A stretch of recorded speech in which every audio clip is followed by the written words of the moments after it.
ನಮಸ್ತೆ ವೀಕ್ಷಕರೇ, ಸುದ್ದಿ ಅಂಕಣ ಯೂಟ್ಯೂಬ್ ಚಾನಲ್ಗೆ ಸ್ವಾಗತ. ಸ್ನೇಹಿತರೆ, ಈ ಹಿಂದೆ ರಾಜ್ಯ ಸರ್ಕಾರ ಜಾರಿಗೆ ತಂದಿದ್ದ 50% ಟ್ರಾಫಿಕ್ ದಂಡ ರಿಯಾಯಿತಿ ಇದೀಗ ಮತ್ತೆ ಜಾರಿಗೆ ತರುವ ಕುರಿತು ರಾಜ್ಯದ ಕಾಂಗ್ರೆಸ್ ಸರ್ಕಾರ ಮಹತ್ವದ ಘೋಷಣೆ ಮಾಡಿದೆ. ಹೌದು, ಕರ್ನಾಟಕ ಸರ್ಕಾರವು ವಾಹನ ಸವಾರರಿಗೆ ಬಾಕಿ ಇರುವ ಸಂಚಾರ ದಂಡದ ಮೇಲೆ 50% ರಿಯಾಯಿತಿ ಘೋಷಿಸಿದೆ. ಈ ಸಂಬಂಧ ರಾಜ್ಯ ಸಾರಿಗೆ ಇಲಾಖೆ ಅಧೀನ ಕಾರ್ಯದರ್ಶಿ ರಂಗಪ್ಪ ಕರಿಗಾರ ಅವರು ಅಧಿಕೃತ ಆದೇಶ ಹೊರಡಿಸಿದ್ದಾರೆ.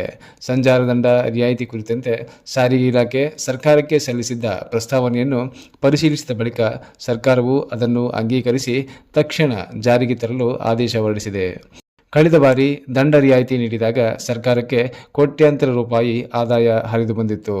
ಈ ಹಿನ್ನೆಲೆಯಲ್ಲಿ ಇದೀಗ ಮತ್ತೊಮ್ಮೆ ಈ ಆಫರ್ ನೀಡಲಾಗಿದ್ದು, ಸರ್ಕಾರದ ಆದೇಶದಂತೆ ನವೆಂಬರ್ 21ರಿಂದಲೇ ರಾಜ್ಯಾದ್ಯಂತ 50% ದಂಡ ರಿಯಾಯಿತಿ ಯೋಜನೆ ಜಾರಿಗೆ ಬರಲಿದ್ದು, ಈ ವಿಶೇಷ ಅವಕಾಶ ಡಿಸೆಂಬರ್ 12ರವರೆಗೆ ಮಾತ್ರ ಲಭ್ಯವಿರಲಿದೆ.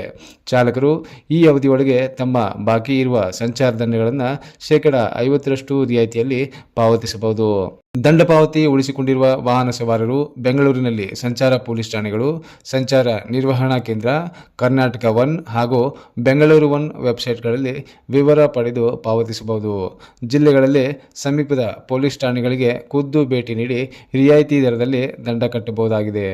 ಇನ್ನು ಆನ್ಲೈನ್ ಮೂಲಕ ಪಾವತಿ ಮಾಡುವವರು Karnataka state police app BTP Astram ಮುಖಾಂತರವೂ ಖುದ್ದಾಗಿ ದಂಡ ಪಾವತಿ ಮಾಡಬಹುದಾಗಿದೆ ಎಂದು ಸಂಚಾರ ಪೊಲೀಸರು ಮಾಹಿತಿ ನೀಡಿದ್ದಾರೆ.